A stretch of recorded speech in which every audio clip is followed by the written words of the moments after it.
Pour la 4e année consécutive, le Forum Galien Afrique se déroule en terre sénégalaise du 7 au 11 décembre 2021. Le Forum Galien Afrique offrira une plateforme d'échange exceptionnelle autour du thème « L'Afrique se mobilise pour la sécurité sanitaire mondiale ».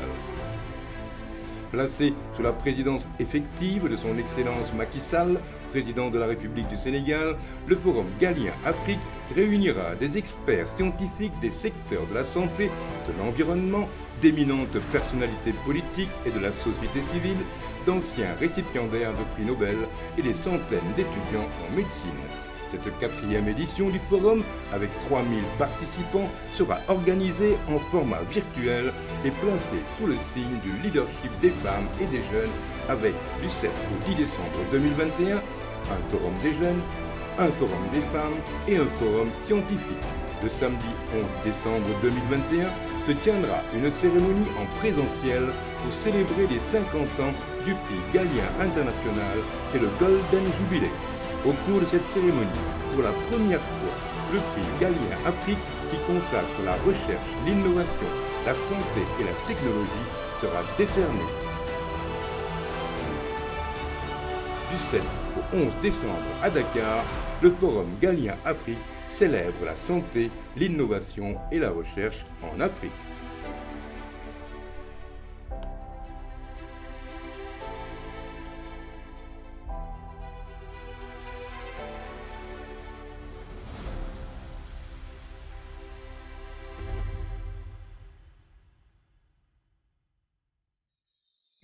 Madame le ministre d'État, Mesdames, Messieurs les chers panélistes, chers participants, j'ai le plaisir de modérer le symposium autour du sous-thème « Une seule santé, One Health, une Afrique, donc One Africa », un nouvel agenda de la gouvernance et la croissance d'un continent post-Covid.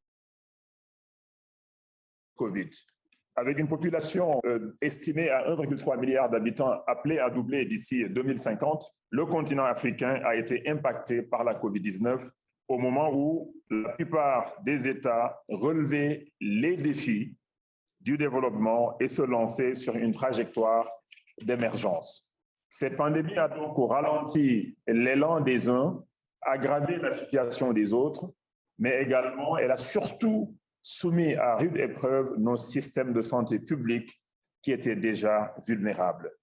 Toutefois, elle nous a offert aussi l'opportunité de faire un diagnostic sans complaisance de nos systèmes de santé et de leur capacité de résilience face aux chocs tels que la pandémie de la COVID-19.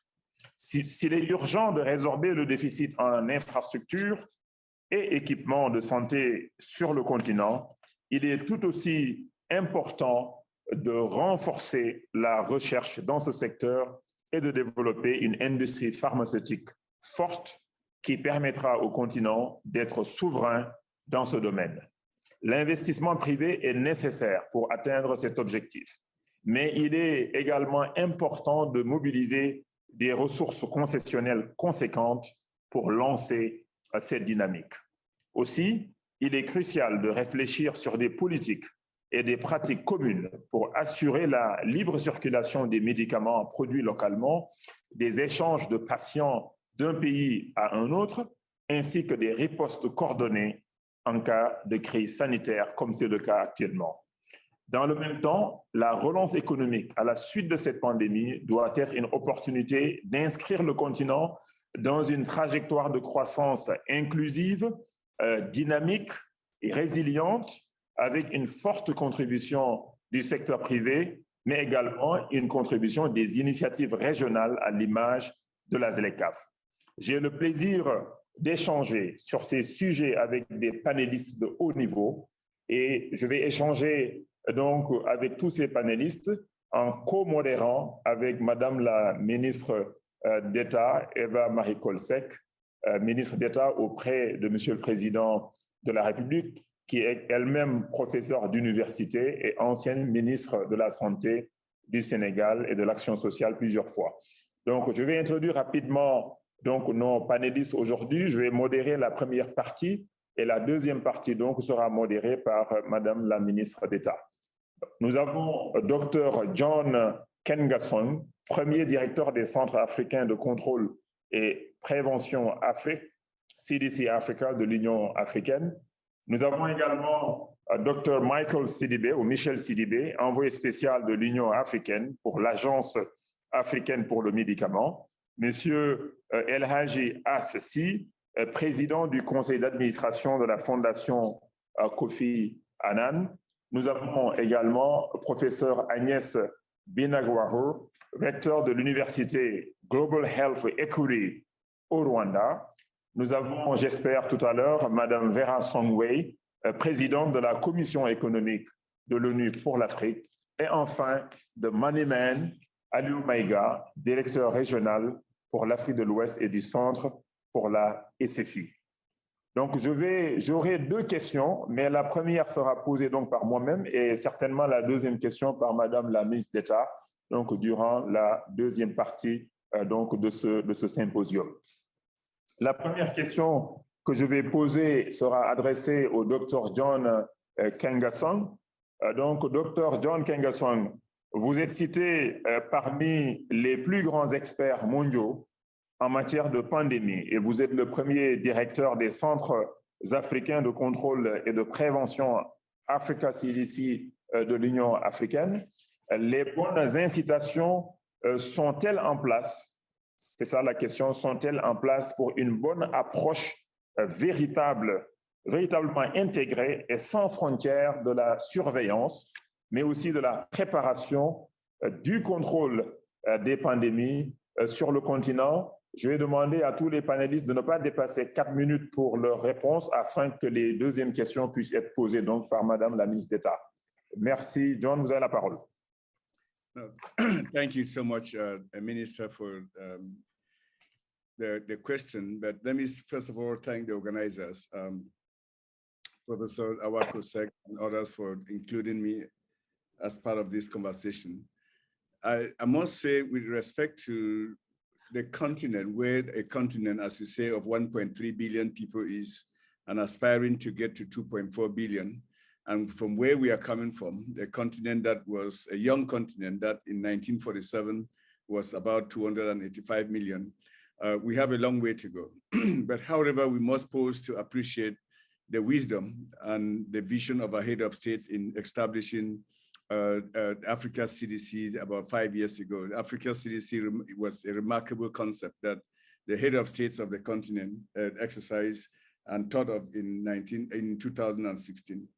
If this was an investment, Minister, I'd say this because you're a finance minister, if this was an investment, it would have been characterized as one of the best return on investment for the continent. So I think that is just very clear. I start there because we can spend many years and hours discussing technical things on the continent, like adaptive workforce development, but we really need to look at two things. First of all is the strengthening health systems. What is it that we really need collectively, but very importantly, systems for health. I prefer to discuss on systems of health and avoid health system because it's usually a very fluid conversation there. So what do I mean by this? I think in order to respond to your question, Minister, we really need to step back and argue as a continent that we need to restructure the global health architecture that currently governs us. The global health architecture is very top-down, and it requires that we begin to look at regionalism. Regionalism meaning that a continent of 55 member states agree on some basic core concepts of cooperation within the continent for health security, collaboration, coordination, communication, and make sure that all of this is done in the spirit of African solidarity. We have seen in this context that, I mean, once anything happened in Africa, even what we discuss on the pulpit each time we say we need to show global cooperation and solidarity. Once faced with a common threat, the global solidarity and cooperation disappears.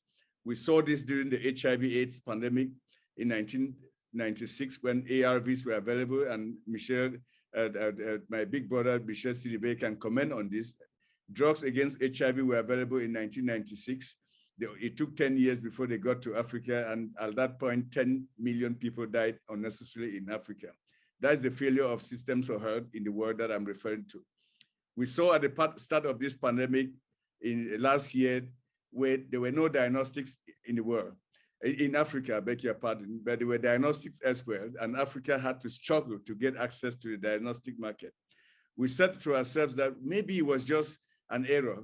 And then we heard about COVAX. Everybody promised us that with COVAX, we are going to get access to vaccines at the same time when they are made available. They call it a common basket for having access to vaccines. And then vaccines became available. And today we are at about 7% full vaccination there. So this is not a blame game, but I'm saying that it is time to sit back and look at what I call the limits of optimism of multilateralism and say, what is it that we can reflect on and make sure that we have a multilateral system that everybody benefits from it in times of global crisis, and not just multilateralism that works in times of peace, but in times of global crisis and challenges.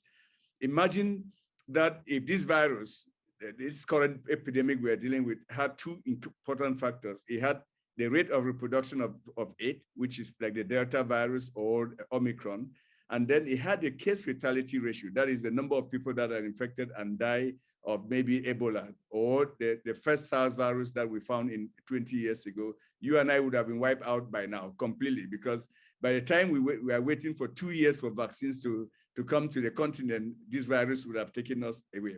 We should remember that and put that in mind, that the next virus might be extremely difficult for us to contain than this current virus. So we really have to change, apply pressure where it hurts so that we change that system, that the multilateral system, so that it works for everybody and not just for some. Thank you.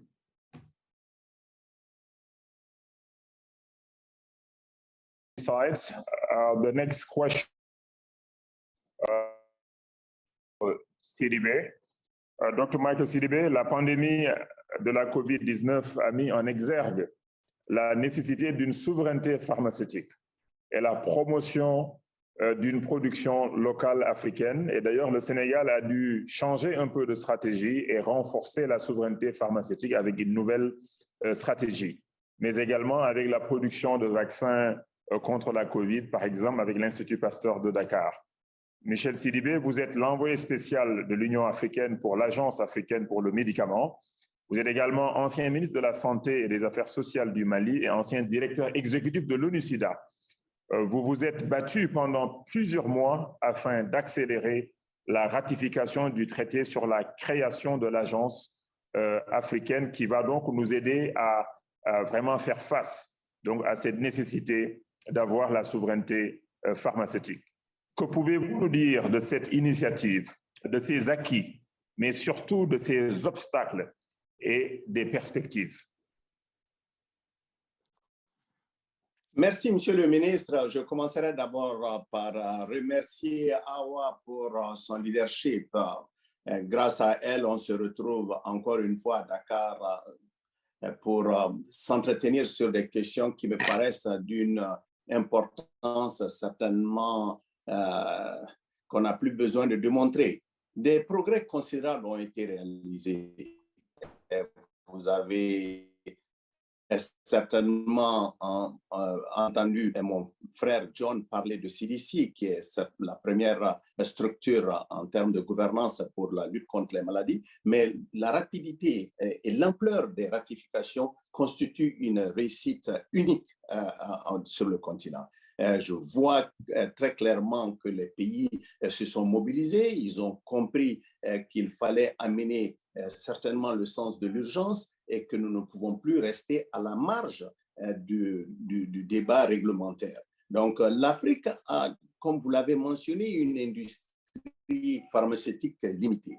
On constate qu'on a moins de 3% des médicaments consommés sont produits localement, moins de 1% des vaccins, John l'a mentionné certainement, consommés sont produits localement. Donc, il est indispensable pour nous, si on considère aussi le fait qu'il y a plus de 30% des médicaments consommés par nos populations qui sont généralement des médicaments falsifiés ou de qualité inférieure. Donc, la taille limitée de l'industrie pharmaceutique est en partie due aux faiblesses du système réglementaire.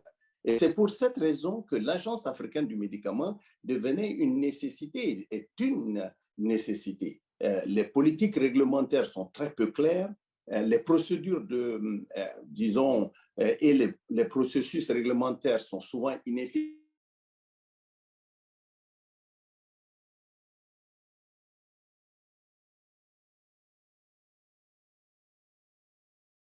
Je ne sais pas si les autres m'entendent. Oui, on vous entend, Excellence. Vous nous entendez, d'accord. Oui. Donc, nous perdons Sidibé, je ne sais pas. Professeur Kolsek, vous nous entendez? Moi, je vous entends bien. Je crois que c'est Michel qui a disparu. Voilà, c'est Michel qui a disparu. Donc, on va peut-être enchaîner donc, avec El Hadji Assi et revenir plus tard donc, avec Michel. El Hadji Assi, vous êtes un expert sénégalais de l'aide humanitaire, ancien secrétaire général de la Fédération internationale des sociétés de la Croix-Rouge et du Croissant-Rouge. Après une riche carrière aux Nations Unies, vous êtes aujourd'hui président du conseil d'administration de la Fondation Kofi Annan. Comme vous le savez, la COVID-19 a exacerbé en fait les inégalités, non seulement entre pays, on le voit déjà sur les vaccins, l'accès aux vaccins, sur les relances économiques, sur le financement également de la riposte, ces pays qui ont pu mobiliser des milliers de milliards de dollars. On voit également les inégalités également augmenter au sein des pays même, entre les populations qui sont les plus vulnérables d'une part, d'autre part les jeunes, les femmes ou bien les réfugiés, par exemple.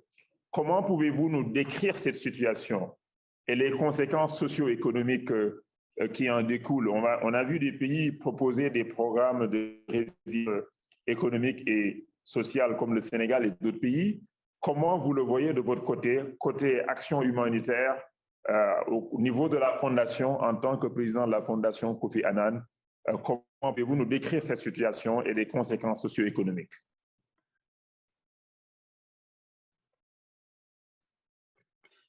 Merci, merci Michel le ministre. Merci Awa et tous les collègues et amis avec lesquels je partage ce panel.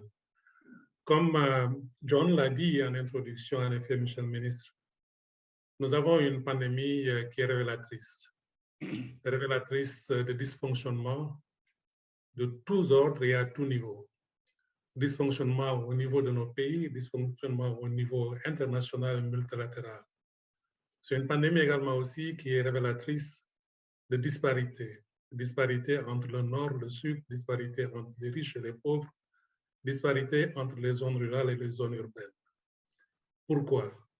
John l'a déjà dit, à un moment où la solidarité devait être de mise, on a vu un système multilatéral qui plutôt a motivé ses acteurs à se replier sur eux-mêmes.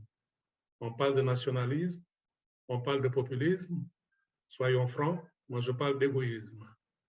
La solidarité qui devrait être de mise a fait place à un égoïsme sans précédent. Et nous tous, nous avons les mots qu'il faut. None of us is safe until we all are. Personne d'entre nous n'est en lieu sûr aussi longtemps que les autres ne le sont pas. Mais ces mots ne sont pas traduits en actions. Les actions n'ont pas suivi. On a vu aujourd'hui des pays qui ont des vaccins et qui peuvent couvrir 150% de leur population. Alors 150%. Alors que nous avons des pays dans le sud qui à peine couvrent 3% de leur population. Et si on trouve donc la moyenne globale, on est autour de 7 à 10%. Et donc, cette réplique qu'on est en train de répéter sans cesse, none of us is safe until we all are, ne trouve aucune signification comme si ceci n'est pas traduit donc en action. Ces décisions qui sont faites ne sont point motivées par la science, ne sont point guidées par la science, mais guidées par la politique, guidées par le populisme. À un moment où la politique devait être un élément facilitateur, le paradoxe est qu'il devient un élément inhibiteur.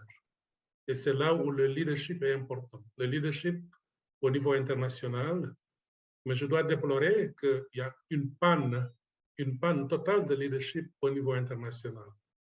Il y a plusieurs années, je pense que Awa et Michel peuvent en parler, témoigner. Au firmament de l'épidémie à VIH-Sida, il y avait un leader aux Nations Unies qui a pu regrouper les firmes pharmaceutiques, les États du Nord et du Sud pour passer de 20 000 $ par patient par an à 1 000 $ par patient par an et plus tard à près de 100 $. On manque ce leadership aujourd'hui. Au niveau national et au niveau régional, c'est ce qu'il nous faut. Nous voyons un leadership émerger au niveau de certains pays, mais c'est seulement, il faut aussi avoir l'honnêteté de le dire, c'est au niveau de certains pays. Pendant que vous citez des exemples au Sénégal, des exemples au Rwanda, des exemples en Afrique du Sud qu'on pourrait émuler. Mais nous sommes près d'une cinquantaine de pays où le silence est total, où l'action qu'on devrait voir donc ne suit pas. Qu'en est-il donc de ces États dont les leaders devraient prendre en charge les préoccupations des populations, se réunir autour de la table internationale et exiger leurs droits malgré les contraintes auxquelles nous faisons face? Respecter les promesses qui ont été faites, notamment de renforcer nos systèmes de santé. C'était déjà il y a 20 ans, en 2001, où on avait dit que 15% allait être alloué du budget national allait être alloué. Où en sommes-nous? Nous avions promis la santé pour tous à l'an 2000. Où en sommes-nous? Nous avions promis tant d'autres choses. Et je pense que c'est ce leadership qui doit émerger. Au niveau des pays, nous ne sommes pas tous égaux face à la pandémie, malheureusement. Il y a ceux-là qui peuvent accéder au vaccin, il y a ceux-là qui peuvent aller même se faire soigner. Donc, il y a ceux-là qui sont laissés donc à la merci, donc au gré donc, de ce qu'il fait et ce qui ne se fait pas. Et je pense que la réduction de ces disparités devra être en fait l'axe principal autour duquel nos actions devraient s'articuler. Ceci ne peut se faire qu'à travers un partenariat entre riches et pauvres, un partenariat entre les zones rurales et les zones urbaines, un partenariat au niveau régional, et c'est la raison pour laquelle nous saluons également les initiatives qui sont faites, et je pense que Michel va y revenir, et le travail que les collègues comme John et autres ont eu à abattre au niveau régional. Et c'est la raison pour laquelle, encore une fois, nous appelons à suivre la science. La science, en un temps record, a eu des résultats, mais ces résultats n'ont pas été soutenus ni par la politique, ni par l'activisme. Et ce sont les trois piliers qu'il faut mettre ensemble. La politique comme élément facilitateur, l'activisme qui doit nous défier à tout moment pour aller plus vite et faire mieux, et la science qui doit guider donc, nos actions et nos programmes. Et je pense que ce partenariat doit être scellé à partir des activités comme celles que nous menons aujourd'hui et relayées au niveau des politiques. Merci, Monsieur le ministre.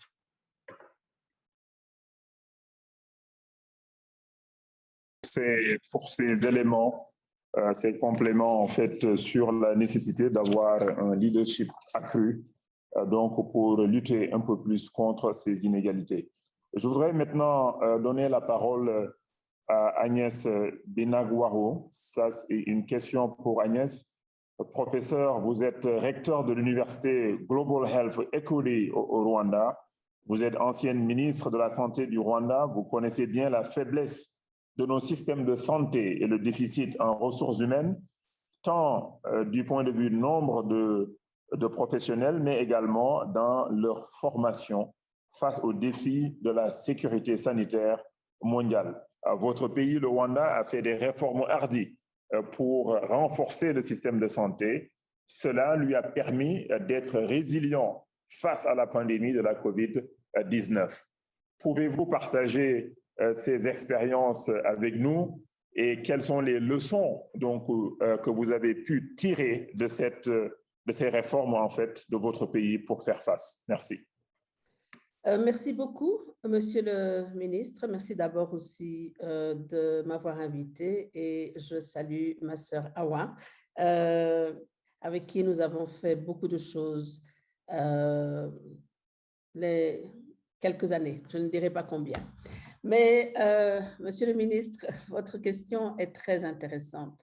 Les stratégies que nous avons utilisées sont importantes et devraient être appliquées partout, parce qu'elle a réellement créé un système résilient. Et le résultat est que la demande et l'utilisation des soins de santé au Rwanda n'ont pas du tout changé pendant la pandémie, à l'exception des 3 premières semaines quand les gens ont eu peur d'aller vers les centres de santé parce que c'était une nouvelle maladie qui n'était pas connue. durant le premier verrouillage. Ces stratégies sont connues et c'est d'abord la coordination des partenaires. C'est-à-dire que tous sont là au service de la santé, on les répartit équitablement à travers le pays pour servir la population et pour appuyer le ministère de la Santé. Et ils travaillent en accord avec le ministère de la Santé, mais aussi avec les maires. La deuxième chose, c'est une gouvernance multisectorielle. C'est-à-dire que le Rwanda est gouverné par cluster. On a le cluster avec tous les secteurs du développement humain, l'éducation, la santé, les services sociaux, la jeunesse, le genre et l'infrastructure quand il s'agit de créer des infrastructures pour la santé. Ils connaissent les politiques et les plans de chacun. Avant de donner un plan ou une politique pour le secteur santé, tous ces ministères-là doivent avoir contribué. Comme ça, nous sommes sûrs de travailler tous en synergie. Et ça a servi pendant la pandémie aussi. Nous avons aussi établi une grande confiance dans la population. Comment? En basant tout sur l'équité. C'est-à-dire que ce qui est accessible au nord, au sud, à l'est, à l'ouest du pays est la même chose. C'est-à-dire que c'est basé sur l'équité du genre. On a vu que la femme avait moins accès aux services de santé. On a créé la mutuelle de santé. Plus de 90% de nos gens sont inscrits dans la mutuelle de santé. Les autres sont des fonctionnaires ou des gens travaillant dans le privé qui ont d'autres assurances. Donc, tout Rwandais est assuré. Mais pour que cela arrive, parce qu'on a quand même un certain nombre de pauvres, le gouvernement est en charge de payer l'assurance de santé et le coût au point de soins. C'est-à-dire que tout le monde a la confiance que ce gouvernement fait pour le mieux et pour le développement de sa population. Donc, quand on vient avec des restrictions dues à une épidémie ou une pandémie, bien sûr, la population on comprend que c'est pour son bien et a confiance. Et la confiance est clé quand on veut, dans l'urgence, régler une épidémie ou une pandémie.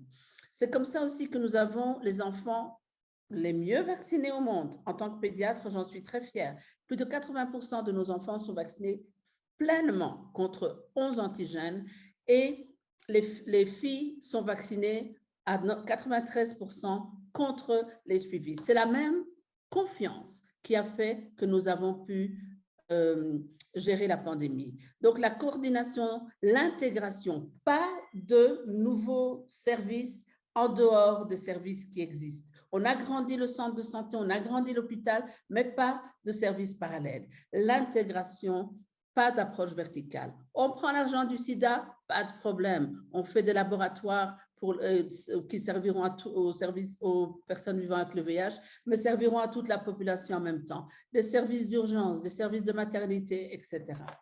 Et le fait aussi d'avoir créé tout ça d'une façon participative. C'est-à-dire qu'avant de lancer une nouvelle structure, on fait une consultation populaire. La population donne son avis, on discute pourquoi c'est mieux ceci ou mieux cela, et ça prend peut-être du temps, mais une fois qu'on lance quelque chose, tout le monde est au courant. La préparation de la pandémie a été faite avec tous les secteurs, les médias, les religieux, le secteur privé, le secteur éducatif. De ce fait-là, tout le monde fait l'écho de la science. Prendre des décisions basées sur les évidences, basées sur les décisions sur la science, ça rassure les gens. Et quand la science change, on explique aux gens pourquoi. La vérité est aussi quelque chose d'important pour créer la résilience. Et tout ça de façon décentralisée. L'hôpital de district est sous la responsabilité du maire, il connaît sa population. Et s'il n'est pas bon, eh ben, il ne sera pas réélu. Et cette participation est très importante. Donc voilà, ce sont ces stratégies-là que l'on enseigne parce que c'est important pour gérer un système de santé. Vous savez, la science, ce n'est pas seulement, et je suis sûre que ma sœur Hawa vous le dira, ce n'est pas seulement le fait du secteur santé, c'est le fait de tous les secteurs, transport, sécurité, etc. Et tout ça a payé des fruits dans la gestion de la pandémie. Merci, Monsieur le ministre. Merci beaucoup, professeur, donc, pour ces éléments également. Donc, confiance, je dirais vérité, responsabilité également, ce sont quelque part les mots clés. Maintenant, je vais donc enchaîner avec M. Aliou Maïga. Aliou Maïga, donc, qui est le directeur pour l'Afrique de l'Ouest et du Centre au niveau directeur régional de la SFI, basé à Dakar. Et je voudrais souligner ici que la SFI est un partenaire clé du Sénégal dans beaucoup de projets, mais en particulier dans le projet de production de vaccins contre la COVID-19 avec l'Institut Pasteur. Donc la SFI joue un rôle central en tant que financeur, en tant que conseiller également, qui travaille en étroite collaboration donc avec le Sénégal, mais aussi avec d'autres pays qui sont en phase de produire également le vaccin contre la COVID-19. Aliou Maïga, la SFI a pour priorité, entre autres, de mobiliser des investissements privés dans les pays les plus pauvres et fragiles et d'installer les conditions d'une reprise résiliente, inclusive et durable, mais également drivée par le secteur privé. Comment comptez-vous contribuer à l'agenda de reprise économique post-COVID-19 de l'Afrique? Merci beaucoup, Excellence Monsieur le Ministre, et merci beaucoup, Excellence Madame la Ministre, pour l'invitation. Tout d'abord, j'aimerais vous remercier pour l'invitation qui a été adressée à notre secrétaire général, Monsieur Makhtar Diop, qui s'excuse de ne pas pouvoir participer à ce panel aujourd'hui, donc il m'a demandé de le représenter. Comme Monsieur le ministre l'a bien expliqué, AFC est le bras du groupe de la Banque mondiale qui est en charge du développement du secteur privé. Alors, je dis développement parce que les gens nous voient souvent comme un investisseur seulement, mais c'est important de faire vraiment la différence entre investissement et développement. L'investissement pour le développement a plus d'impact quand les investissements sont effectués dans le cadre d'une politique de développement qui sont initiés par le gouvernement, discutés avec les partenaires techniques et implémentés conjointement. Donc, je voulais vraiment préciser ça. On est actif dans tous les secteurs, infrastructure, industrie et aussi secteur financier. Ça, c'est juste pour présenter la SFI. Maintenant, comment ASI a contribué et compte continue à contribuer à la reprise post-Covid? Pour nous, une des meilleures façons de contribuer à la reprise, c'était d'abord de limiter ou d'arrêter l'hémorragie au niveau du tissu économique. Donc, notre première réaction, ça a été d'abord de soutenir nos clients directs qu'on connaît parce qu'ils sont dans notre portefeuille, en leur apportant de la liquidité, du financement, du conseil pour gérer la crise qui était vraiment extrême, mais aussi en les aidant à réactionner leurs prêts qu'ils ont avec nous. Donc, ça, c'était vraiment plus purement avec nos clients dans le portefeuille. Ensuite, on a travaillé de façon très conjointe avec la Banque mondiale et les gouvernements concernés pour que les politiques de riposte des gouvernements prennent en compte les besoins du secteur privé. Par exemple, les arriérés du gouvernement par rapport au secteur privé, surtout les PME, dans toutes les opérations du groupe de la Banque mondiale, on a travaillé conjointement avec la Banque mondiale qui donnait ce soutien-là, mais qui intégrait un aspect pour vraiment aider le secteur privé local à travers les actions du gouvernement lui-même. Donc, ça, c'était un deuxième pilier de notre action. Ensuite, on a lancé une plateforme de presque 8 milliards de dollars avec un ensemble de composantes, un qui était dirigé vers le secteur réel, donc infrastructure, industrie, un qui était dirigé vers le secteur financier pour pouvoir injecter de la liquidité et du financement dans les économies et atteindre les PME. Une autre qui était vraiment dirigée vers le maintien des flux entre les différents pays à travers notre plateforme de facilitation du commerce international. Et le dernier, c'est plutôt du conseil auprès des banques locales dans les pays émergents ou dans les pays en voie de développement pour qu'ils puissent réagir à la crise. Concernant la reprise, vraiment, je vais être succinct là-dessus. Juste pour vous donner un chiffre, 2020, notre année fiscale 2020 a été une année record pour nous. Je pense que c'est la deuxième année en termes de montant On a déployé 6,4 milliards de dollars en Afrique continentale, donc subsaharienne plus l'Afrique du Nord, et c'est un chiffre record. Et pour nous, c'est vraiment le message le plus parlant, c'est de continuer à soutenir ces pays pendant la crise, pendant qu'on prépare la reprise qui peut prendre du temps vu l'évolution de la pandémie. Donc, au niveau de l'Afrique, on a investi 6,4 milliards. Deux nouveautés dans notre portefeuille, dans notre activité. C'est d'abord le montant qu'on a investi dans le domaine de la santé. C'était le plus gros montant et avec des facteurs de plus de 10 fois. On a investi plus de 700 millions de dollars dans la production de vaccins en Afrique l'année dernière. C'est vrai que c'était une seule opération, une grosse opération en Afrique du Sud, mais c'est une opération qui couvrait toute l'Afrique avec une société qui s'appelle Aspen, qu'on a financée à plus de 650 millions d'euros pour pouvoir produire des vaccins qui vont être utilisés en Afrique au lieu d'être exportés dans les pays développés. Ça, c'est d'un. Deuxièmement, comme M. le ministre l'a indiqué, on est vraiment en étroite collaboration avec le gouvernement du Sénégal, avec l'Institut Pasteur et d'autres partenaires, vraiment en train de travailler pour développer toute une chaîne complète de développement de vaccins et de production de vaccins. Et on en est très fiers et vraiment, on remercie aussi le ministre en passant pour son leadership sur ce projet-là. Et un dernier point que je soulignerais, c'est à côté du sommet de Paris, qui s'est tenu en mai, notre directeur général a annoncé deux facilités de 1 milliard chacun pour l'Afrique. Un qui est destiné aux PME pour pouvoir vraiment accélérer la reprise, et un qui est destiné toujours à soutenir le commerce international.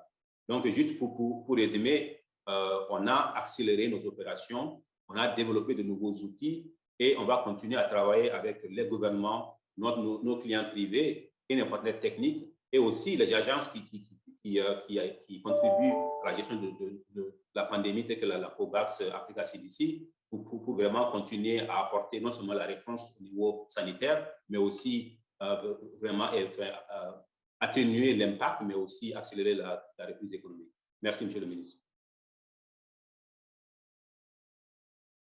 Donc, pour ces précisions sur, bien sûr, ce que la SFI a dû faire durant donc, la riposte contre cette pandémie. J'ai encore quelques minutes. Donc, Madame la ministre d'État, si vous permettez, je peux poser la deuxième question à John avant de partir. Monsieur le ministre, peut-être vérifier si Michel Sidibé est revenu ou pas. Michel Sidibé est là? Oui, monsieur le ministre. On a été coupé tout à l'heure. Vous pouvez y aller. Je ne sais pas pour quelle raison. Vous pouvez continuer. On a été coupé.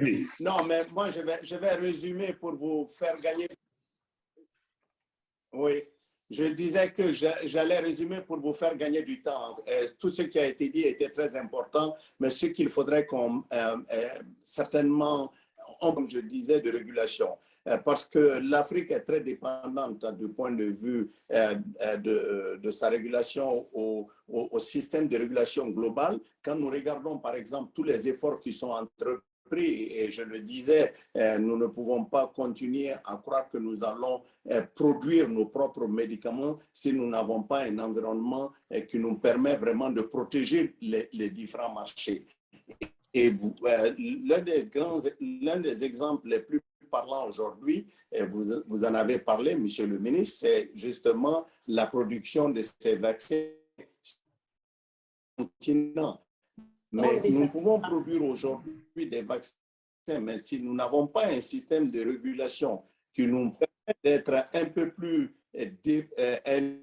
du système global, nous aurons énormément de problèmes, par exemple, pour aller vers l'utilisation de ces produits que nous allons produire. Que nous devons passer par tout un système qui peut être très, très long pour nous permettre justement de valider ces produits-là sur le marché, pas seulement continental, même au-delà du marché continental. Nous avons par exemple des niveaux de maturité qu'il faut atteindre et la plupart des systèmes de régulation que nous avons sur le continent n'ont pas atteint ce niveau de maturité.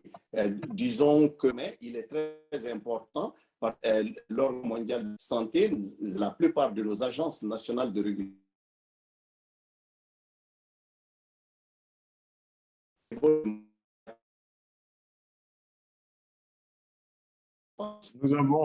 nous avons perdu les accès au niveau pour la vente.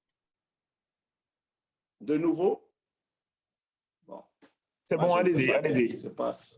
Allez-y, Michel. Bon, je regrette. Michel, c'est bon, vous pouvez y aller. Continuez. Ça passe pas, ok, d'accord. Donc, je vais revenir donc auprès de John pour la question, donc la deuxième question rapidement.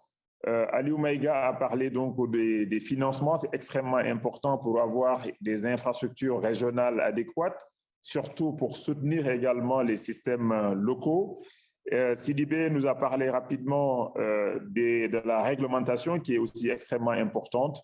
Donc, la question que j'ai donc pour John, c'est que peut-on faire pour créer une infrastructure régionale plus solide et adéquatement financée afin d'accroître les capacités des systèmes de santé locaux et de la recherche? Quel est le premier bilan de CDC Africa?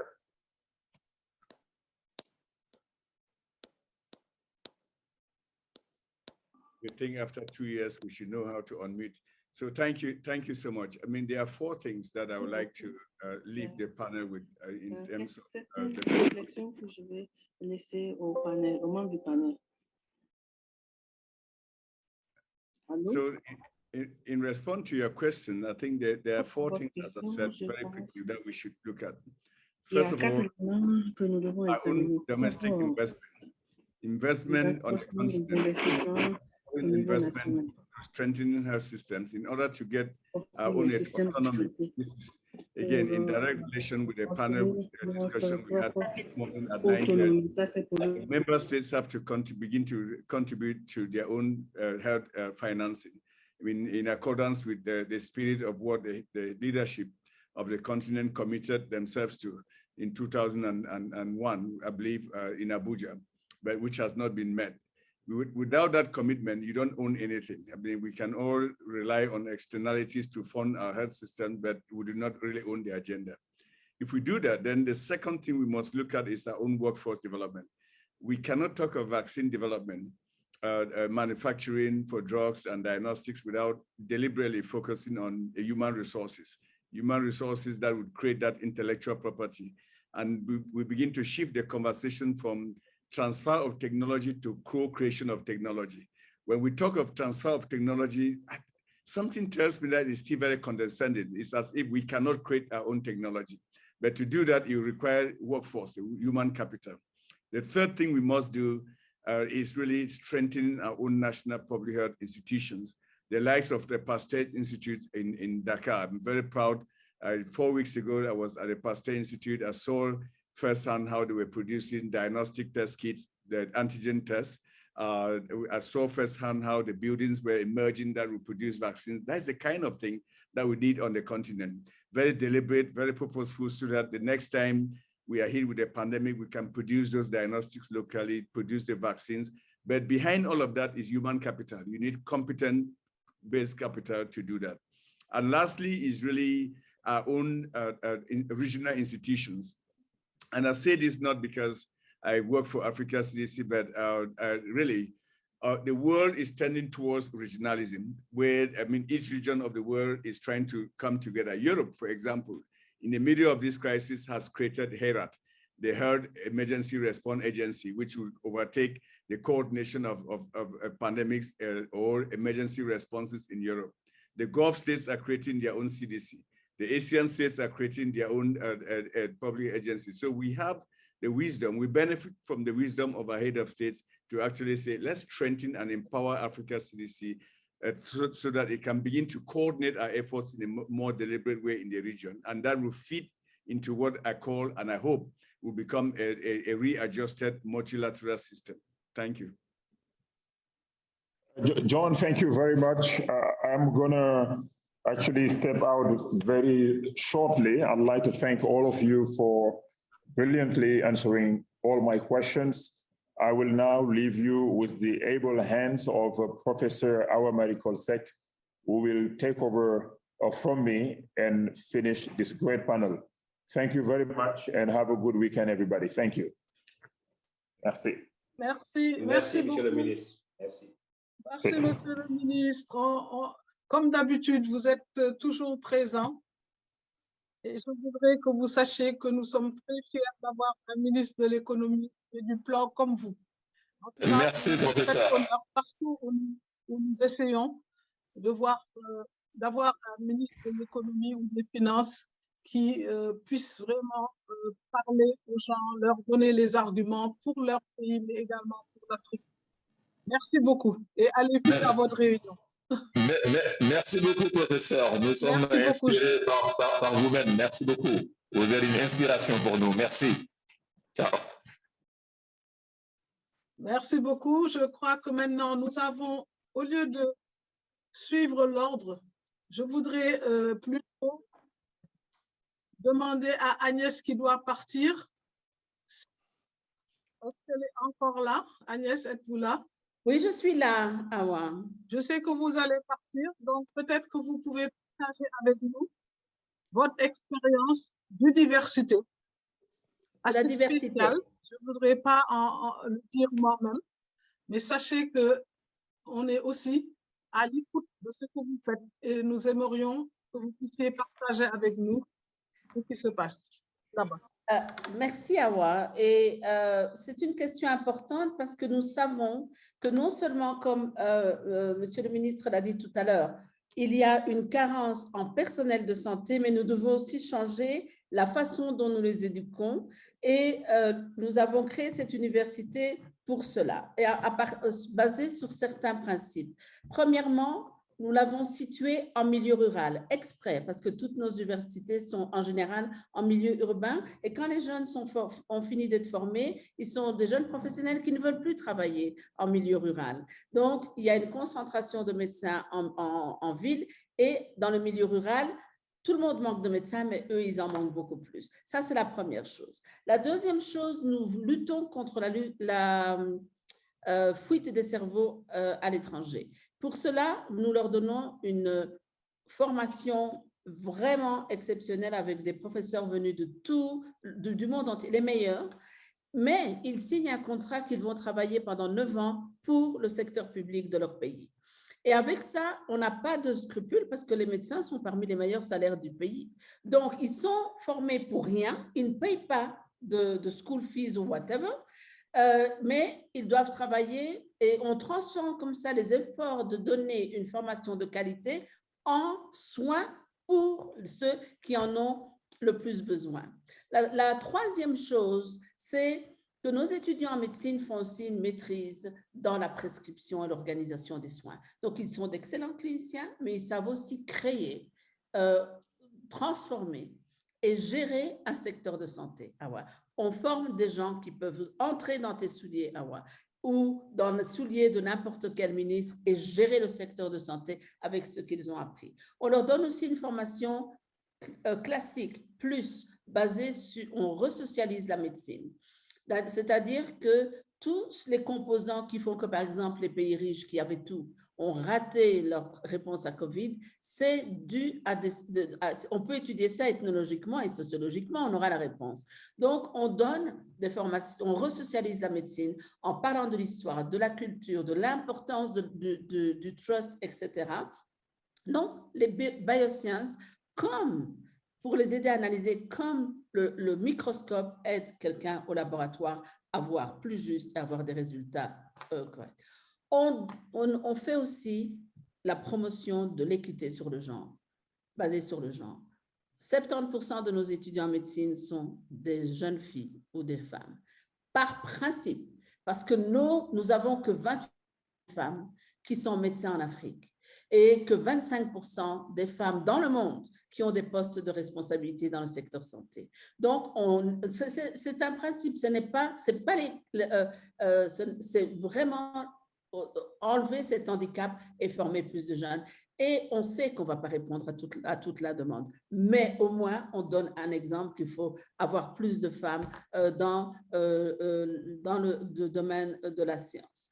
L'autre, c'est qu'on apprend à nos étudiants à être humbles. Quelque chose qu'on ne fait pas dans nos universités. Les médecins sortent en sachant qu'ils sont les meilleurs et certaines de ces spécialités qu'ils ont, ils savent qu'ils sont le mieux que les autres. En les mettant dans un milieu rural où pendant la première année, ils font des rotations guidés et instruits par des agents de santé communautaires, on leur apprend l'humilité, à travailler en groupe, à dire qu'un médecin tout seul, c'est rien. Tout comme toi et moi, nous savons qu'un ministère de la Santé n'est rien si on n'a pas avec nous le ministère de l'Éducation, des Transports, etc. L'approche multisectorielle et l'approche collaborative. Donc ça, ce sont des principes et il y en a d'autres, mais c'est juste pour montrer quelques-uns que nous appliquons et qui visent à être un laboratoire de transformation de l'éducation pour la santé, pour avoir une main-d'œuvre en Afrique qui sera plus à même de développer notre continent. Et on en a besoin, on doit changer, on doit faire différemment, on doit créer des nouveaux médicaments, etc. Voilà, Awa, ce que nous faisons, une petite partie. Merci beaucoup. Merci beaucoup. Moi, je pense que vous devez là aussi partager vraiment cette expérience. Absolument. Et nous ferons tout pour appuyer cela parce qu'aujourd'hui, tous les pays ont ce problème de ressources humaines. Et le fait que vous orientez cette formation vers le monde rural avec également des aspects sociaux, je peux dire que l'humilité, etc., ce sont des choses qui sont importantes. Moi, j'ai toujours dit, dans les formations, par exemple, de médecins, au Sénégal, on fait la psychologie en 2e année. En réalité, pour moi, on devrait la faire à la fin, parce que c'est un produit qui doit être capable vraiment de savoir comment interagir avec les gens, comment respecter les malades, comment respecter les populations. Et ça, ce sont des choses que vous mettez en exergue. Et je crois que si nous faisons cela un peu partout en Afrique, cela nous donnera effectivement un meilleur système de santé parce que les ressources humaines font partie du système de santé. En tout cas, félicitations et félicitations pour tout ce que vous faites. Je voudrais en profiter pour féliciter la Première Dame. Absolument. Qui va demain être notre invitée d'honneur. Nous pensons qu'elle vous appuie dans cette initiative. Beaucoup. Voilà. Donc, c'est extrêmement important. Vous aussi, Awa, en étant membre de notre Advisory Board pour l'Afrique, vous nous guiderez pour être vraiment créer ce que l'Afrique a besoin. Merci, Awa. Merci beaucoup. Merci. Dommage. Il nous reste que quelques minutes seulement, donc on n'a pas beaucoup perdu et on a eu vos 2 questions. Merci beaucoup.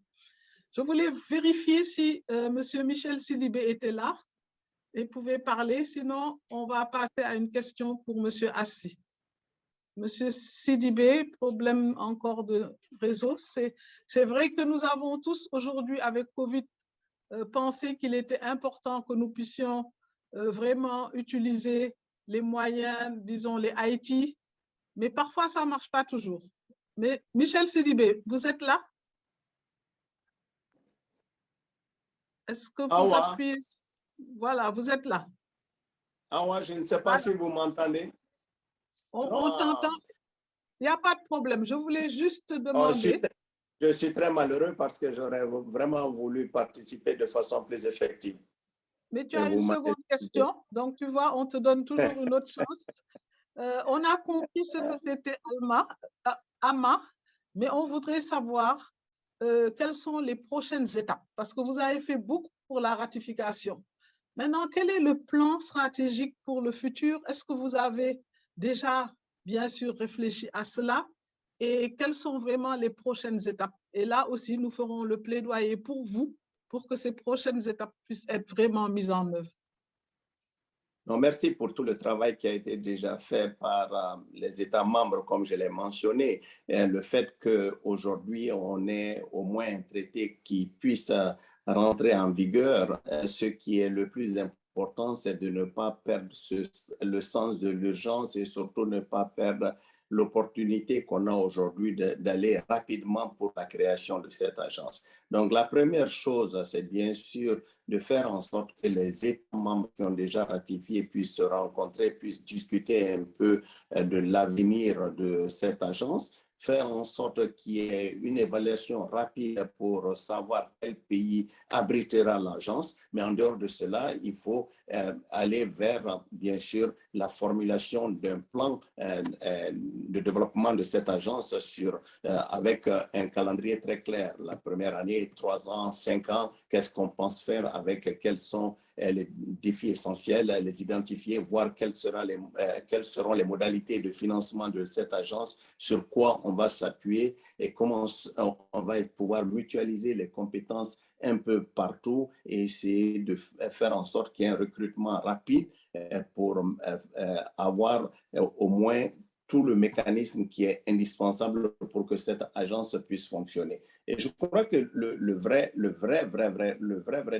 débat qu'on aura dans le futur, c'est surtout aussi comment faire en sorte qu'on puisse avoir au moins disons, des dispositions solides en matière d'organisation, de gestion et de contrôle, faire en sorte que, bien sûr, le travail pour mettre en place ces dispositions en matière de contrôle, et je dis bien de gestion, soit mutualisé, qu'on puisse bâtir sur ce qui existe dans les autres parties, qu'on puisse aussi ne pas réinventer la roue. Il y a énormément d'agences nationales de régulation qui fonctionnent très bien.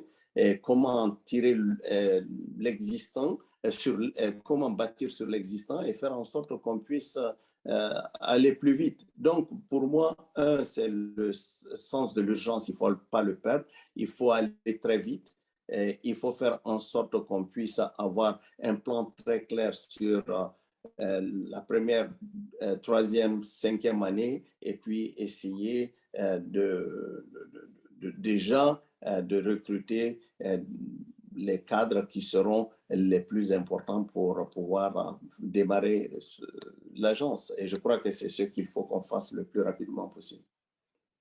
Merci beaucoup, Michel. Merci. On sait qu'avec quelqu'un comme toi, comme envoyé spécial, tu vas suivre ça de près.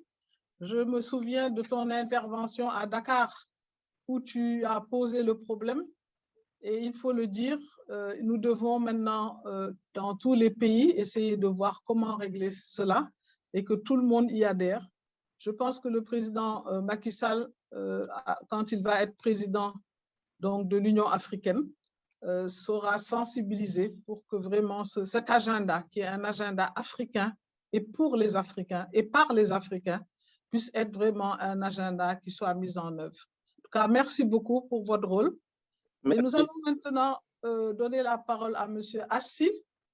Et sur un autre sujet, vous avez on vous a demandé de nous dire un peu avec la Fondation Kofi Annan ce qui était la réalité que vous aviez vécue sur le terrain, même antérieurement, connaissant vraiment votre rôle pour prendre en compte les populations vulnérables et notamment les réfugiés. Mais là, vous avez un autre rôle parce que vous êtes co-chair du comité consultatif de surveillance indépendant du programme OMS de la gestion des situations d'urgence. Vous avez publié récemment, et j'ai eu l'honneur d'être présente lors de cette publication, votre rapport, qui était un rapport extrêmement important, percutant, pour savoir ce qu'on doit faire vraiment. Et ce que j'aurais voulu, c'est que vous puissiez partager avec les personnes qui sont dans ce symposium les recommandations majeures que vous avez eu à faire à Berlin, là où vous avez vraiment publié ce rapport. Et il faut que tout le monde sache ce qui se passe et puisse connaître ces recommandations. Est-ce que vous pouvez les partager avec nous? Monsieur Assi, vous avez la parole. Merci beaucoup encore une fois. Donc, ce rapport est le troisième d'une série. Le premier rapport, nous l'avions publié en septembre 2019 et on l'avait appelé A World at Risk. Et là, nous attirions donc l'attention du monde sur les risques auxquels nous faisions face. Et si une infection respiratoire très virulente parvenait dans un monde interconnecté, un monde global. Et nous avions donc une série de recommandations dont la tenue très urgente donc au niveau des Nations Unies, d'une session spéciale des Nations Unies sur la préparation aux pandémies. Malheureusement, le monde n'a pas écouté. 6 mois plus tard, on a eu Covid. Et tout ce que nous avions prédit a eu lieu. Et tout le monde nous félicitait d'avoir eu raison. Mais c'était un des moments les plus tristes parce que c'est un des moments où vraiment on n'est pas fier d'avoir raison. Parce que si on peut faire une analyse aussi pertinente pour montrer là où on voit, pourquoi devons-nous attendre jusqu'à cogner le mur pour pouvoir nous réveiller? Un autre rapport s'en est suivi en 2020. Et ce rapport, nous l'avions appelé un monde en désordre. Parce que le système multilatéral ne travaillait pas en commun pour mettre en synergie ses forces, donc pour développer une approche multidimensionnelle à un problème multidimensionnel. Et John a fait référence à ça.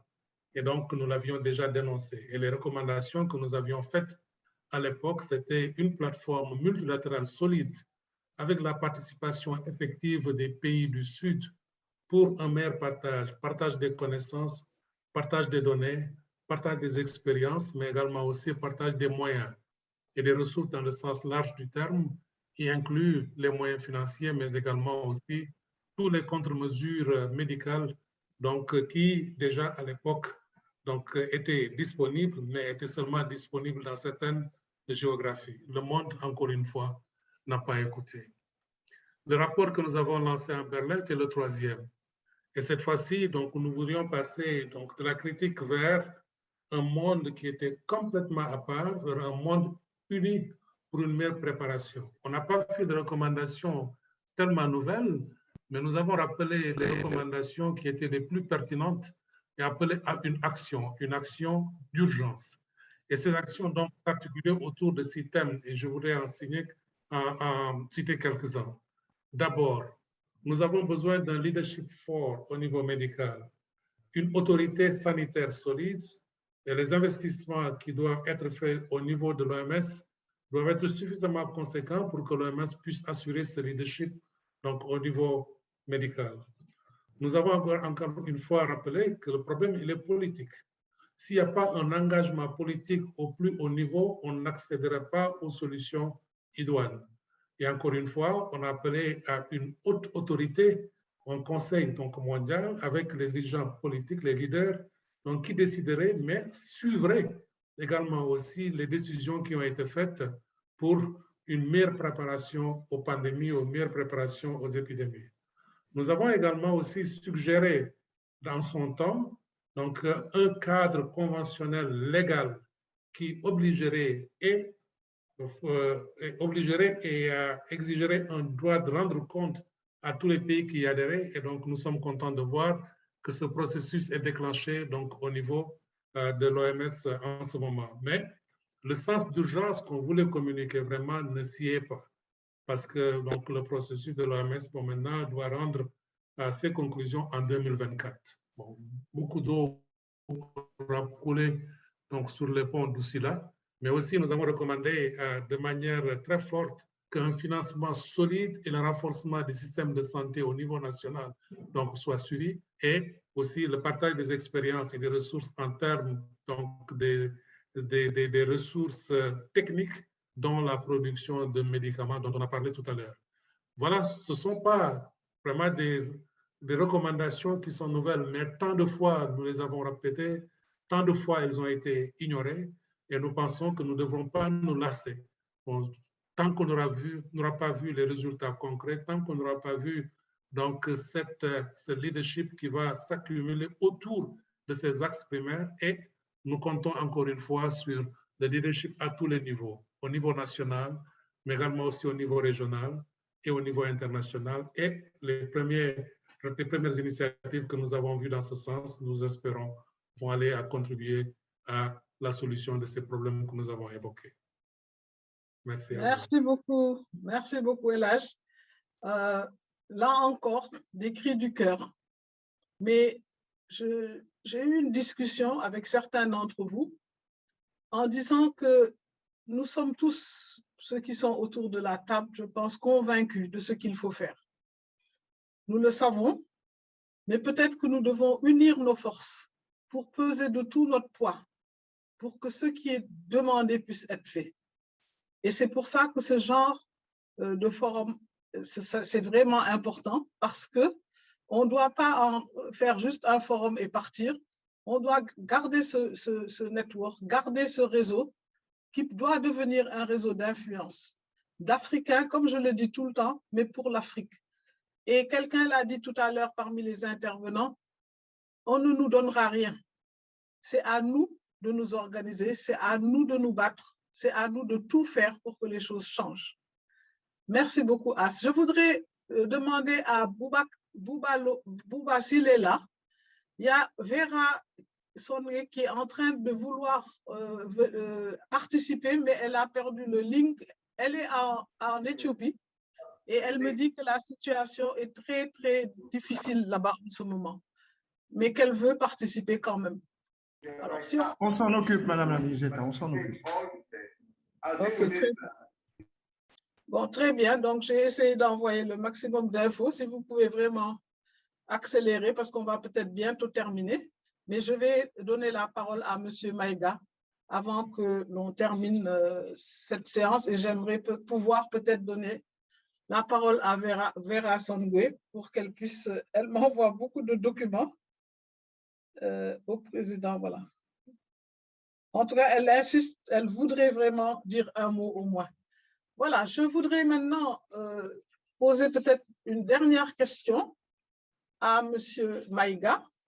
Monsieur Maïga, nous avons eu une discussion antérieurement et je vous avais dit déjà tout le plaisir que j'avais de vous recevoir et que nous sommes vraiment très contents que vous ayez pu vraiment nous rejoindre dans ce symposium. Vous avez dit ce que vous avez eu à faire et vraiment, on pense qu'il y a un vrai leadership puisqu'on parle de leadership au niveau donc de l'AFC. Et donc, quels sont les atouts vraiment que vous avez pour booster la sécurité sanitaire mondiale? Est-ce que vous les avez identifiés? Parce que cela peut aussi nous aider à faire des propositions. Vous avez la parole. Merci beaucoup encore, Excellence, Madame la Ministre, pour l'invitation. Et c'est un honneur de pouvoir participer à ce panel. Comme je disais tout à l'heure, AFC a eu une présence historique dans le domaine de la santé et de l'éducation de façon générale, mais à une échelle qui n'était pas celle qu'on envisage aujourd'hui, notamment depuis l'arrivée de notre nouveau directeur général, M. Makhtar Diop, qui a vraiment mis l'accent sur la santé. C'est vraiment une priorité pour lui.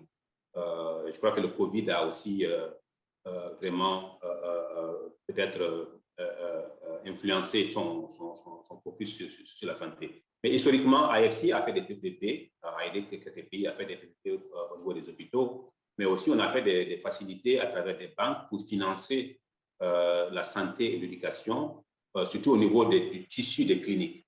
C'est quand on parle de santé, on voit beaucoup les hôpitaux publics, mais il y a énormément de cliniques privées et de plus en plus, la délivrance de services de santé doivent être distribués. Pas seulement il faut les deux. Donc, on avait cette approche où on finançait des banques qui finançaient les cliniques privées, mais aussi les universités. Et ça remonte à très loin. J'en ai fait un moi-même depuis 2005-2006 au Ghana et qu'on a essayé de répliquer ailleurs. Mais plus récemment, on a accéléré ce phénomène en ayant des investissements directs dans les cliniques privées. Si je vous dis au Ghana, sur les 12 derniers mois ou les 18 derniers mois, on a fait plus de projets dans le domaine de la santé et de l'éducation que dans les autres secteurs. Et on a financé que des cliniques qui sont de taille moyenne, mais c'est des chaînes de cliniques et qui plus souvent sont situées dans les milieux les plus défavorisés. et qui est vraiment notre priorité. Donc ça, c'est le niveau historique. Mais plus récemment, je me projette peut-être 10-15 ans en avant avec l'arrivée de notre nouveau directeur général, c'est d'abord de dire la santé est une priorité et la souveraineté sanitaire de l'Afrique doit être un objectif et non seulement une aspiration, je dirais, peut-être idéaliste. Et donc, on a mis les ressources en termes d'attention du leadership de l'IFC et aussi en termes de compétences techniques pour vraiment développer des solutions. Ce sont des plateformes qui permettent de déployer et de renforcer le système de santé en Afrique, en collaboration toujours avec les gouvernements et les partenaires qui sont impliqués dans le domaine de la santé, y compris les fournisseurs d'équipements, pour pouvoir vraiment réaliser cet objectif. Donc, je vous donne seulement 2 exemples qu'on a lancés récemment, qui sont vraiment des projets d'envergure. C'est tout ce qui est la production de vaccins en Afrique. Donc, comme je disais tout à l'heure, on a investi, on a aidé une société sud-africaine à augmenter sa capacité de production de vaccins de Covid. Mais ça, c'est déjà une société existante.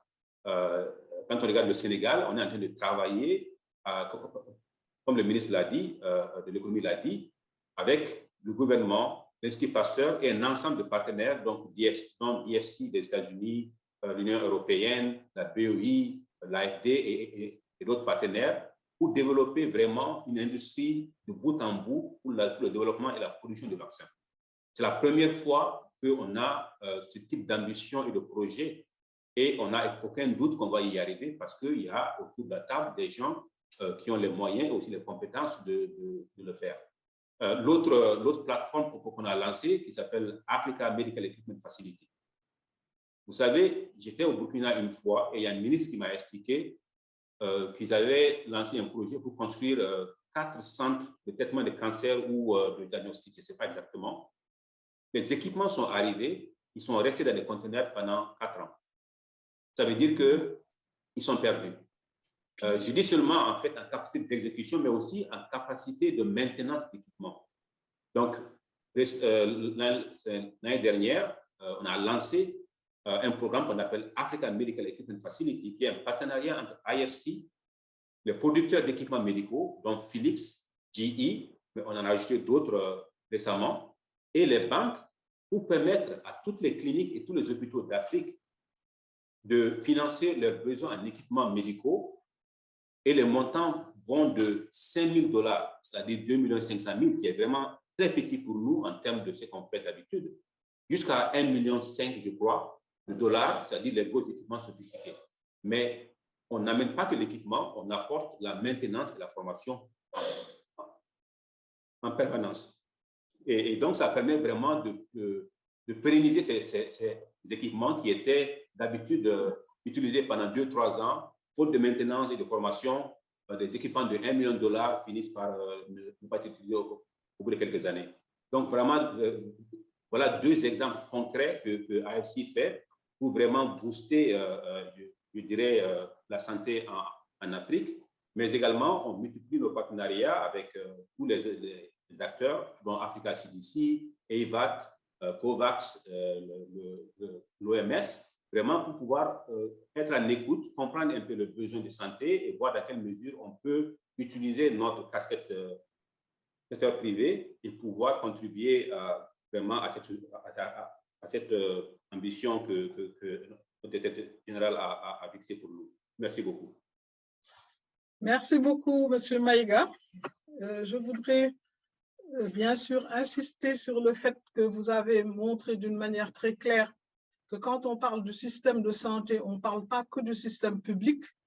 Et si on ne fait pas attention, on pense qu'en aidant le système public, qui en général est très, disons, difficile, on réglera un problème, alors que les populations vont également très souvent dans le secteur privé. Donc, si on veut atteindre tout le monde, on ne peut pas ignorer ce secteur privé. Et ça, c'est une chose, même les données dans le secteur privé ne sont pas tellement utilisées. Ce qui veut dire qu'on laisse un grand pan, disons, de la société et on ne sait pas ce qui s'y passe, simplement parce qu'on a une idée très focus système public. Mais on sait aussi qu'en utilisant des moyens comme la couverture maladie universelle, on peut faire que les gens qui n'ont pas même de moyens puissent aller dans le privé aussi. Ça permet d'élargir et de rendre le système plus équitable. Donc ça, c'est un élément assez spécial. Et donc, il faut faire les deux et je pense que vous avez raison. Peut-être qu'on a encore bon, peut-être 10 minutes. Est-ce qu'on peut demander si quelqu'un, parce que le symposium, il faut qu'on le précise, comme vous le savez, c'est assez fermé, parce qu'on veut que les gens disent les choses, qu'on parle de choses très concrètes, qu'on essaie de faire avancer les agendas internationaux et nationaux. Est-ce que Vera est là? Vera est là. Je ne sais pas si vous m'entendez. On t'entend, Vera. On t'entend et on est désolé parce qu'on sait que vraiment tu as tout fait pour être avec nous. Est-ce que je peux juste peut-être gagner en te posant juste une question? Tu ne peux pas évidemment, être... Évidemment, j'ai des problèmes avec la vidéo, je ne la vois plus, mais je ne sais pas. Donc, de toute façon, vous m'entendez. Donc, c'est déjà ça. Je vois pour le professeur John Kengasong et Aliou. Hi, Aliou. Voilà, tout le monde est là. Hi, Vera. Very nice to hear your voice. Au moins, on t'a entendu. Et c'était juste, on voulait une personne comme toi parce que l'introduction était économiste de renom. Vous avez eu plusieurs postes au plan international, notamment au niveau de la Banque mondiale. Et aujourd'hui, vous êtes à la tête de la Commission économique africaine. Comment la pandémie à COVID-19 a-t-elle déstabilisé les économies africaines et pourquoi? Et peut-être si vous pouvez dire comment vous avez aidé par rapport à cela, vous seriez la dernière intervenante de ce symposium. Merci encore une fois de plus. Pour tout protocole observé, je vois évidemment le docteur Sidibé et évidemment M. LHC et évidemment vous aussi, Madame la Ministre. Je crois très rapidement, nous avons déjà, j'espère, parlé de Avad. Si nous devons parler de comment la Commission économique pour l'Afrique a aidé, je crois que nous, on a aidé sur trois fronts. Je crois que la première chose, c'était déjà de voir un peu comment est-ce que l'Afrique pouvait répondre. Ça, c'est la première pandémie où nous nous sommes rendus compte que l'Afrique s'est retrouvée seule et qu'elle devait trouver les réponses et les résultats à elle. Et je pense que nous avons créé des institutions pour pouvoir répondre à cette pandémie. Première institution, évidemment, c'était le African Medical Supplies Platform. C'était cette plateforme où nous avons pu fédérer les achats pour d'abord les PPEs, mais après pour les vaccins. Et ça, je pense, c'était très important parce que nous sommes en train, je pense, de remplacer les achats globaux, comme vous le savez très bien, Madame la ministre de Gavi et de l'UNICEF. On crée des institutions africaines qui peuvent aujourd'hui répondre à la demande africaine. Ça, c'est la première chose. Deuxième chose, c'est une fois de plus fédérer la demande continentale et voir un peu comment est-ce que nous avons pu fédérer la demande continentale pour pouvoir baisser les prix des vaccins. Comme vous le savez très bien, au début, on ne trouvait pas des vaccins. Mais avec le fait que l'Afrique est partie en groupe et en bulk, on a pu, avec Africa CDC, sur le leadership de Strive Masiwia et avec les ressources, et je crois que ça c'est très important, les ressources de Afri-Exim Bank, encore une institution africaine, on a pu mettre à peu près 2,2 milliards de dollars pour dire qu'on va acheter les vaccins. Et à ce moment-là, l'Afrique a été prise au sérieux. On a pu finalement acheter des vaccins pour le continent que nous sommes aujourd'hui en train, évidemment, de diffuser. Ça, c'était la deuxième chose. Et finalement, la troisième chose, c'est de voir la création du African Medical Association que Michel a sûrement parlé. avant la crise, l'Afrique importait 94% de tout ce dont on avait besoin dans le système sanitaire. Et encore une fois de plus, nous avons fait un rapport avec Michel Sidibé quand il était à UNAID. Ça veut dire en plus 6 millions d'emplois qui étaient exportés du continent. Aujourd'hui, je crois qu'on essaye de faire revenir ces emplois sur le continent avec le fait qu'on a pu donner des licences à Aspen en Afrique du Sud. Aspen aujourd'hui va commencer à produire des vaccins, ce qui fait qu'on va trouver, on va créer l'emploi en Afrique du Sud. Évidemment, le Sénégal, on a toujours parlé, monsieur le président Assi est là. Et on vous félicite, le Sénégal, pour tout le travail que vous avez fait et le fait que vous étiez au front de cette question de production. Je crois qu'aujourd'hui, le fait que la sécurité africaine a été mise dans les mains des Indiens, je peux vous dire au début de la crise, quand nous à quatre, John Kengasong, Strive, moi et le prof, on s'est mis ensemble pour dire India, est-ce que vous pouvez nous donner des vaccins? Ils nous ont dit non. Aujourd'hui, ils sont en train de demander Afrique, please buy our vaccines. And we're saying we don't need them because we can produce on the continent. Because they want us to buy our vaccines because ils ont besoin qu'on crée les emplois en Inde. Mais aujourd'hui, grâce au Sénégal, à l'Afrique du Sud, au Maroc, au Kenya et au Nigeria qui vont aujourd'hui commencer à produire des vaccins, je crois qu'on peut avancer. La dernière chose qu'on a fait, je termine là, c'est évidemment avec Ngozi, on a la chance qu'on avait ce concours de circonstances, tout le monde était quelque part, on a pu aussi changer un peu la donne sur les licences. Et aujourd'hui, je crois que l'Afrique peut procurer les licences pour créer les vaccins. Et ça, c'est encore un point très important. Je termine là et je vous remercie. Merci beaucoup, Vera. On a au moins eu ta voix et les points forts que tu viens de partager avec nous. Je pense que cela, effectivement, nous donne encore de l'espoir qu'on peut compter sur nous. En fait, le message que tu as donné, c'est le message que tout le monde a donné. Nous devons compter sur nos propres forces. Un micro qui est ouvert. C'est celui de Vera. C'est Vera. Bon, comme elle est dans une situation compliquée, on va la laisser. Mais Vera, tu peux fermer ton micro, s'il te plaît.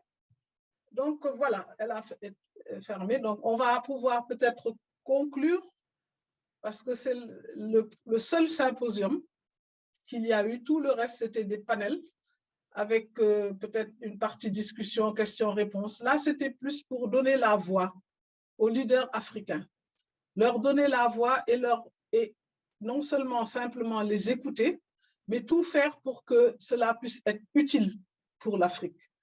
Nous avons, je crois, confirmé même le titre de ce symposium. On avait dit que c'était One Health and One Africa. One Health parce qu'on a tous compris qu'il fallait une approche multisectorielle dans les problèmes de santé et qu'il fallait que tous les secteurs s'impliquent. Agnès nous a donné une très bonne, réflexion en nous parlant de l'implication de tous les secteurs dans la planification. Souvent, on le fait dans les pays, mais on ne met pas autour de la table les sectoriels qui ont le pouvoir de décision. Et donc, en définitive, au bout, rien ne change vraiment. Et donc, c'est un exemple du Rwanda pour montrer que One Health, tout se tient. Mais aussi dire que c'est un village planétaire, je le répète tout le temps. Si jamais les pays du Nord croient qu'ils vont s'en sortir, par exemple en se vaccinant tous, ils auront des problèmes. Parce qu'en définitive, c'est un monde qui est interconnecté, mais aussi où les gens vont et viennent. Nous avons un continent qui est riche en ressources. Et donc, même en ressources minérales ou de pétrole et autres, ils sont obligés de venir. Nous sommes obligés d'y aller. Donc, en définitive, il faut qu'il y ait cette équité dans le monde. Mais nous le ferons quand nous-mêmes, nous retroussons les manches et décidons que nous allons aller vers cet essentiel dont Assi a parlé également, puisqu'il a dit qu'il y a eu dans les rapports qu'ils ont présentés plusieurs fois un cri de cœur pour dire il faut faire ceci, il faut créer un leadership international, et que chacun restait et attendait jusqu'à ce qu'on soit dans cette situation. Donc, je voudrais dire que One Africa aussi, c'est important. L'exemple que Michel Sidibé a eu à montrer, ça veut dire qu'on doit s'en sortir seul. Et l'Afrique ensemble, ce n'est pas un pays qui va aussi émerger et puis les autres vont attendre. Si on croit qu'en laissant 3, 4 pays ou grands pays, disons, considérer que c'est eux seuls aussi qui doivent se développer, ça n'ira pas. Il faut qu'ensemble, on réfléchisse sur les voies, sur les moyens, sur les initiatives que nous devons prendre. Donc ça également, le One Africa, c'est assez important et je crois que chacun d'entre vous, vous avez eu aussi à en parler. Le leadership africain, c'est vous. C'est vous parce que vous conseillez aussi les grands décideurs et à chaque fois que vous les rencontrez, il faut que votre message soit le même, celui qu'on a évoqué aujourd'hui et qui nous permettra simplement de voir une Afrique debout comme elle devrait l'être parce qu'il n'y a pas de raison. Nous avons tout ce qu'il faut pour cela, mais il faut également qu'on travaille ensemble, qu'on se batte pour l'équité, qu'on ne laisse personne, comme on le dit, sur le chemin, parce que ça aussi, c'est ce qui nous permettra de donner à nos enfants un héritage sur lequel ils pourront vraiment travailler. Nous avons également évoqué un point dont Vera a parlé, c'est celui du développement de tout ce qui est infrastructure, que ce soit sanitaire, que ce soit la production locale et autres. On s'est rendu compte avec la production locale qu'effectivement, on perdait des emplois. Alors que, M. Maïga, vous nous dites qu'effectivement, il faut développer aussi un secteur privé, mais il faut développer un secteur privé avec des moyens et des infrastructures que nous aurons sur place.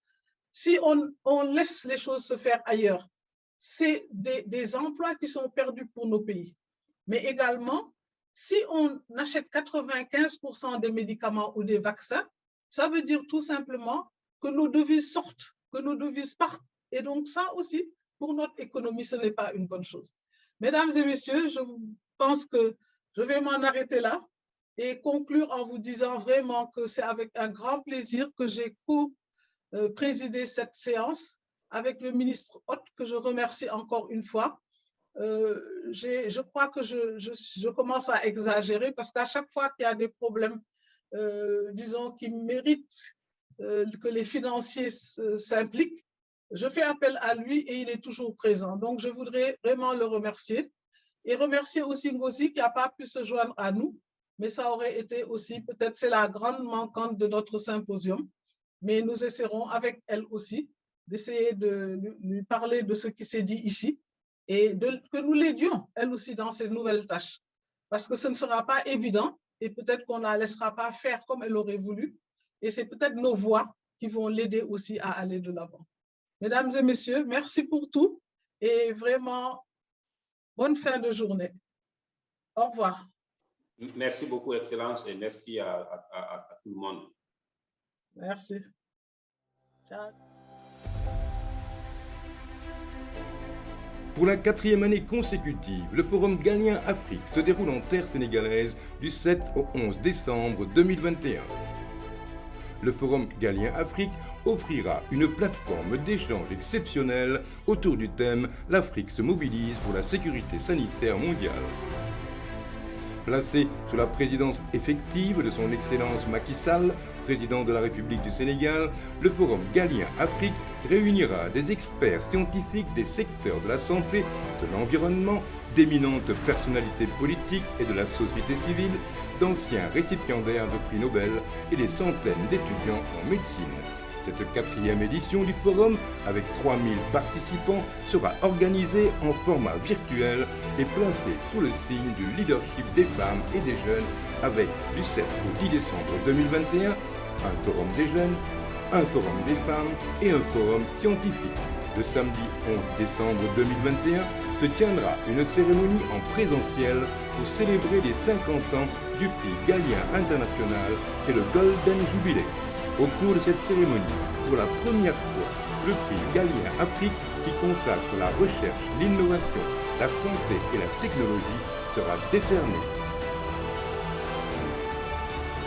Du 7 au 11 décembre à Dakar, le Forum Galien Afrique célèbre la santé, l'innovation et la recherche en Afrique.